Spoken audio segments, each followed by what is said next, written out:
गोदावरीच्या तीरावर वसलेले योगीराज सद्गुरू गंगागिरी महाराज यांच्या श्रीक्षेत्र गोदावरीधाम सरलाबेट ते पंढरपूर या ऐतिहासिक पायी दिंडीचे यंदा मोठ्या भक्तिमय आणि उत्साही वातावरणात पंढरपूरकडे प्रस्थान झाले आहे। तब्बल 200 वर्षांची प्रदीर्घ परंपरा लाभलेली ही पायी दिंडी यावर्षी महंत रामगिरी महाराज यांच्या अधिपत्याखाली विठीमाऊलीच्या आणि हरिनामाच्या जयघोषात पुढे मार्गक्रमण करत आहे। या दिंडीचे श्रीरामपूर नगरीत आगमन होताच शहरवासियांनी दिंडीचे आणि वारकऱ्यांचे अतिशय भव्य आणि भक्तिमय वातावरणात स्वागत केले।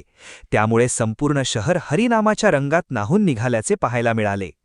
या वारीतील सर्वात मुख्य आकर्षण असलेले पहिले रिंगण श्रीरामपूर शहरातील थट्टे मैदान येथे मोठ्या शिस्तीत आणि भक्तीच्या रंगात पार पडले। हा नयनरम्य सोहळा डोळ्यात साठवण्यासाठी हजारो भाविकांनी या ठिकाणी गर्दी केली होती। या प्रसंगी दिलेल्या विशेष मुलाखतीत महंत रामगिरी महाराज यांनी या वारीमध्ये एकूण 13 मुक्काम असून 14व्या दिवशी दिंडी पंढरपूरमध्ये दाखल होईल।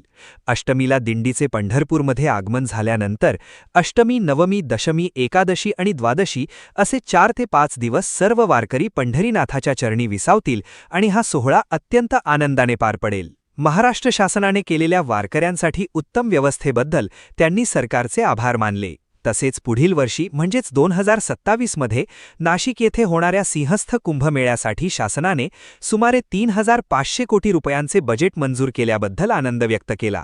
यासोबतच सरलाबेट हे गोदावरीच्या तीरावर असल्याने कुंभमेळ्यादरम्यान सरलाबेट येथे लाखो भाविक स्नानासाठी येतात, म्हणून शासनाने तातडीने तेथे नदी घाटाचे नियोजन करावे जेणेकरून भाविकांची स्नानाची सोय अधिक चांगल्या प्रकारे होईल, अशी मागणीही त्यांनी या माध्यमातून सरकारकडे केली आहे। किती दिवसांचा प्रवास आहे, कशा पद्धतीने हा पूर्ण आता आपले जवळजवळ 13 मुक्काम आहेत।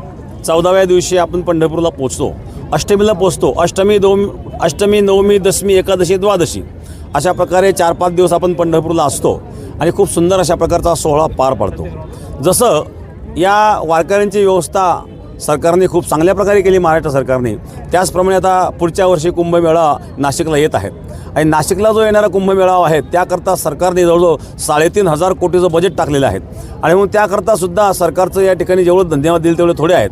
पण आणखी महत्त्वाची गोष्ट मी या माध्यमातून सरकारलाही सांगेल की आपलं बेट हे गोदावरीच्या मध्ये आहेत आणि ज्या वेळेला लोक कुंभमेळ्याला स्नानाला जातात, सर्व जाऊ शकत नाही, त्यावेळेला लाखो लोक त्या ठिकाणी बेटावर स्नान करण्याकरता येतात आणि जर सरकारने लक्ष दिलं आणि ताबडतोब त्या ठिकाणी जर घाटाचं नियोजन केलं तर आपल्या सर्व भक्तगणांची लवकरात लवकर चांगल्या प्रकारची स्नानाची सुद्धा व्यवस्था होऊ शकते। महाराज, एकंदरीत आता हा जो पंढरपूरचा जो वारीचा आपला प्रवास आहे हा नेमकी किती वर्षांपासून सुरू आहे आणि आता पण पांडुरंगाच्या चरणी आपण काय मागणार?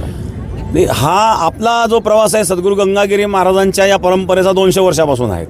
तर अशा प्रकारे 200 वर्षापासून ही परंपरा चालत आलेली आहे।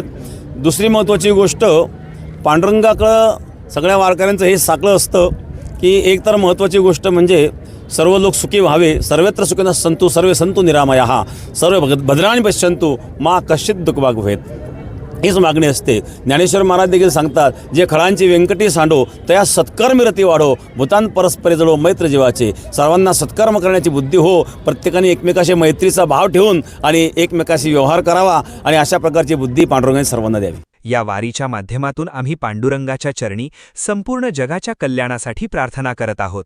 संत ज्ञानेश्वर महाराजांच्या पसायदानाचा दाखला देत, जे खळांची व्यंकटी सांडो तया सत्कर्मी रती वाढो, म्हणजेच सर्वांची बुद्धी सात्विक होवो, प्रत्येकाच्या मनात एकमेकांबद्दल मैत्रीची भावना निर्माण होवो आणि सर्वांना सुखी व निरामय जीवन लाभो, हेच साकडे आम्ही या वारीत विठ्ठलाच्या चरणी घालत आहोत, असे महंत रामगिरी महाराजांनी स्पष्ट केले।